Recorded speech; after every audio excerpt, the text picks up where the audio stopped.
Secretaria Natalia Quiroz, bueno, un discurso muy importante del Intendente, la apertura de sesiones ordinarias en el Consejo Deliberante y sobre todo en el último tramo, bueno, enumerando mucha obra, pero también cargando las tintas con la falta de apoyo que tiene el municipio de Río Gallegos, ¿no? Seguro, por supuesto, para mí fue un discurso importantísimo, muy claro, un discurso donde se marcó la importancia y la gestión que hubo en este año 2024, todo lo que sigue por el 2025, pero por sobre todo marcar los puntos ejes y básicos y marcar también las decisiones políticas que se están tomando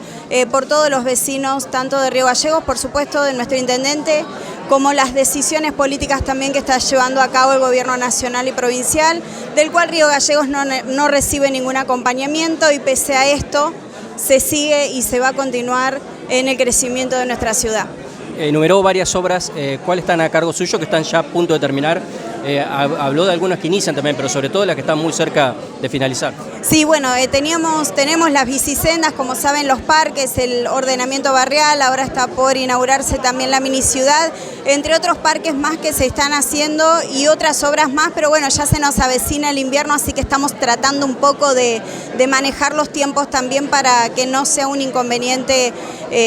días posteriores. Habló del cierre de la cantera, ¿no?, que fue tan perjudicial el año pasado para ustedes. Sí, sí, un poco eso, ¿no?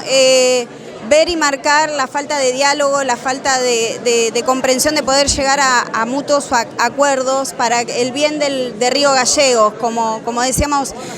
cuando se quitan fondos o cuando se cerró una cantera no se le cierra a Pablo Grasso, no se le quitan fondos a Pablo Grasso, sino a los vecinos de Río Gallegos, y creo que esto fue